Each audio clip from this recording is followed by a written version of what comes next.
இது வாழைக்காய் கிரேவிங்க. மட்டன் சுவையில் வாழைக்காய் கிரேவி தான் இன்றைக்கி பண்ண போகிறேங்க. வாங்க எப்படி பண்ணுறதுன்னு பார்க்கலாம். என்னென்ன தேவைன்னு சொல்கிறேன்.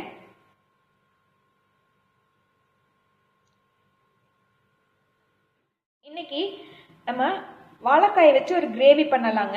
நான் ஒரு வாழைக்காய் எடுத்திருக்கேங்க. சின்ன வெங்காயம் ஒரு 10 சின்ன வெங்காயம் எடுத்து இந்த மாதிரி கட் பண்ணி வச்சுருக்கேங்க பொடுசா. ஒரு தக்காளி பொடியாக நறுக்கி வச்சுருக்கேங்க. 1/2 ஸ்பூன் சோம்பு, 1/2 ஸ்பூன் கசகசா, 1 இன்ச் பட்டை, 1 ஏலக்காய், கல்பாசிங்க. கல்பாசி இந்த அளவு போதுங்க. இவ்வளவு எடுத்திருக்கேன். மசாலா ஒன்று வணக்கி வச்சுக்கலாங்க. 1 ஸ்பூன் அளவு எண்ணெய் ஊற்றிக்கலாம். எண்ணெய் காஞ்ச உடனே நம்ம எடுத்து வச்ச மசாலாவை சேர்த்துக்கலாங்க.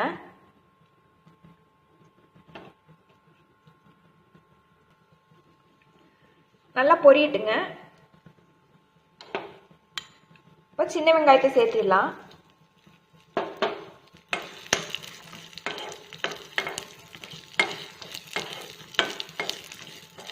அரை ஸ்பூன் சோம்பு, 1/2 ஸ்பூன் கசகசா, கொஞ்சம் 1 இன்ச் பட்டை, 1 ஏலக்காய், கொஞ்சம் கல்பாசி.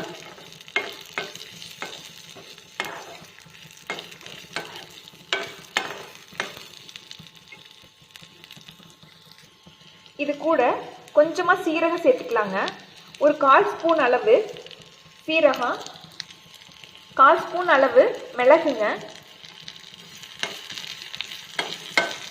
வெங்காயம் நல்லா வணக்கிட்டு அப்புறமா நம்ம தக்காளி சேர்த்துக்கலாங்க.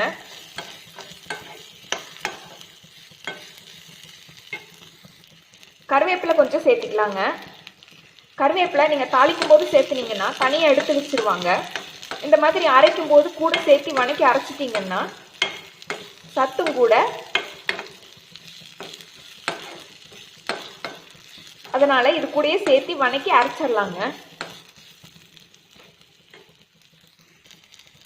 இந்த மசாலா வணக்கும் போதே நல்லா வாசமாக இருக்குங்க. இப்போ நம்ம தக்காளி சேர்த்திக்கலாம்.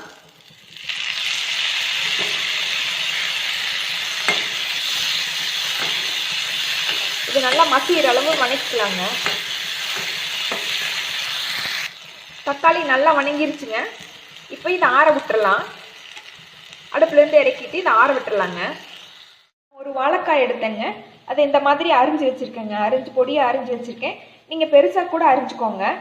இந்த மாதிரி பொடியாக அரிஞ்சால் கிரேவிக்கு நல்லா இருக்குங்க. அதனால் இந்த மாதிரி அரிஞ்சிருக்கேன். இப்போது ஒரு பாத்திரத்தில் சேர்த்துட்டு வேக விட்டுறலாங்க.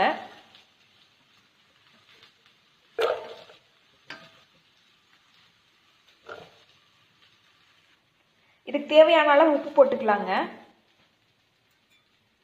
உப்பு போட்டுட்டு தண்ணி ஊற்றிட்டு அரை வேக்காடு மட்டும் வேக விட்டு எடுத்துக்கலாங்க. அரை வேக்காடு வெந்துருச்சுங்க. இப்போ நம்ம வணக்கினதை ஒரு மிக்சியில் சேர்த்து அரைச்சி வச்சுக்கலாங்க. தாளிக்கிறக்காக இஞ்சி பூண்டு வந்து தட்டி வச்சுருக்குங்க. 1 இன்ச் இஞ்சி, ஒரு 4 பூண்டு தட்டி வச்சுருக்கேங்க. ஒரு 4 வெங்காயம் மட்டும்தாங்க, சின்ன வெங்காயம், கொஞ்சம் கருவேப்பிலை, ஒரு வரமிளகா தாளிக்கிறதுக்கு எடுத்துருக்கேங்க. இப்போ இதை அரைச்சிக்கலாம். இப்போ நம்ம நல்லா அரைச்சி வச்சாச்சுங்க. இப்போ அந்த வாழைக்காயை தண்ணி வடிச்சிட்டு எடுத்துக்கலாங்க. இஞ்சி பூண்டு நல்லா வணங்கிடுச்சுங்க. இப்போ வாழைக்காய் சேர்த்திக்கலாம். வாழைக்காய் போட்டுட்டுங்க அது கூட 1 ஸ்பூன் அளவு மல்லித்தூள் சேர்த்துக்கலாங்க. மஞ்சள் தூள் 1/2 ஸ்பூன் சேர்த்துக்கலாங்க. வரமிளகாத்தூள் 1 ஸ்பூன் சேர்த்துருக்கேங்க. இதை நல்லா பரட்டிக்கலாங்க.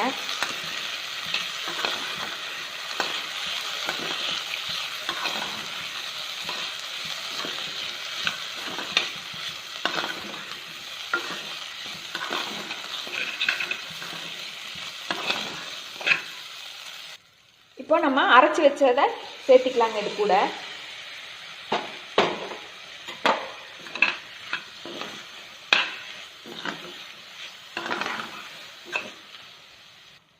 நல்லா வணக்கிட்டுங்க. இதுக்கு தேவையான அளவு உப்பு போட்டுக்கலாங்க.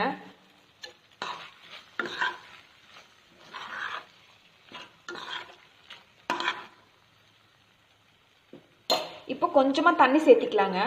ஒரு அரை டம்ளர் அளவு மிக்ஸி ஜாரை கழுவிட்டு சேர்த்திக்கலாங்க.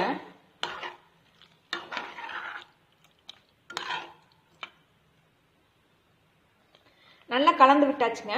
காரம் கொஞ்சம் பத்தாத மாதிரி தெரிஞ்சு உங்களுக்கு போதுன்னா விட்டுருங்க. நான் வந்து இன்னொரு அரை ஸ்பூன் வரமிளகாத்தூள் சேர்த்திக்கிறேங்க.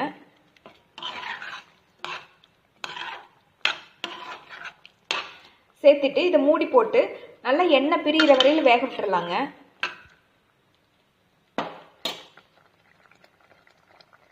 வாழைக்காய் நல்லா வெந்துருச்சுங்க. எண்ணெய் மேலே பிரிஞ்சு வந்துருச்சுங்க. கிரேவி ரெடி ஆயிடுச்சு.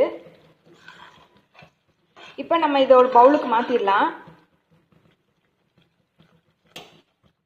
வாழைக்காய் கிரேவி ரெடி ஆயிடுச்சுங்க.